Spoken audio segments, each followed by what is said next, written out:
नाज़रीन, Sindh high court में निसार खोड़े जो नालो ECL मां कठण बाबत दरख़्वास्त जी ॿुधणी थी आहे। ॿुधणी दौरान असिस्टेंट अटॉर्नी जनरल चयो त वफ़ाक़ी घरू वज़ारत ॿाहिरि वञण जी दरख़्वास्त मंज़ूर कई आहे। 5 जनवरी खां 28 फरवरी ताईं ॿाहिरि वञण जी इजाज़त ॾिनी आहे।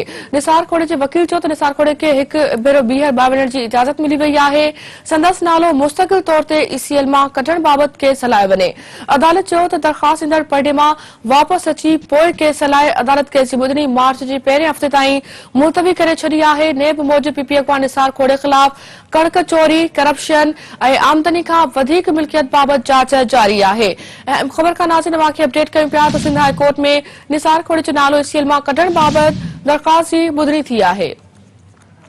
इन्ही हवाले से अपडेट ॾियण लाइ राब्तो कयो आहे कराची में सिंध टीवी न्यूज़ जे रिपोर्टर सिकंदर भुट्टो सां। जी सिकंदर, अपडेट कजो, निसार खोड़ जो नालो ECL मां कढण बाबति दरख़्वास्त जी ॿुधणी थी आहे, कहिड़ा तफ़सील इन हवाले सां? जेको आहे त सिंध हाई कोर्ट में PP अॻवान ऐं PP सूबाई सिंध जो सदर ऐं अॻूणो सूबाई वज़ीर निसार अहमद खोड़े पारां दरख़्वास्त दाख़िल कराई वई हुई त उनखे मुल्क खां ॿाहिरि वञिणो आहे, तंहिं करे उनखे इजाज़त ॾिनी वञे। अहिड़ी इजाज़त घुरण जी जेकी दरख़्वास्त ते ॿुधणी थी, जंहिंमें जेको आहे त अदालत में दरख़्वास्त गुज़ार जे वकील इहो चयो त हू पहिरें बि मुल्क खां ॿाहिरि वियो आहे, तंहिं करे हुनखे इजाज़त ॾिनी वञे, हू वापसि अची करे केसनि खे मुंहुं ॾींदो। जंहिंखां पोइ अदालत इहो पुछाणो कयो त हुन ते कहिड़ा इल्ज़ामात आहिनि।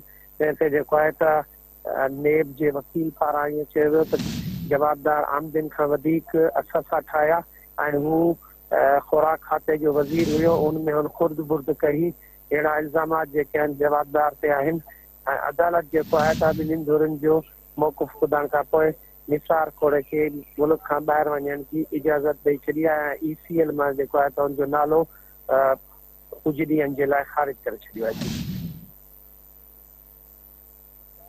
ठीकु आहे सिकंदर, वॾी महिरबानी अवां जी नवारे सां अपडेट कयो।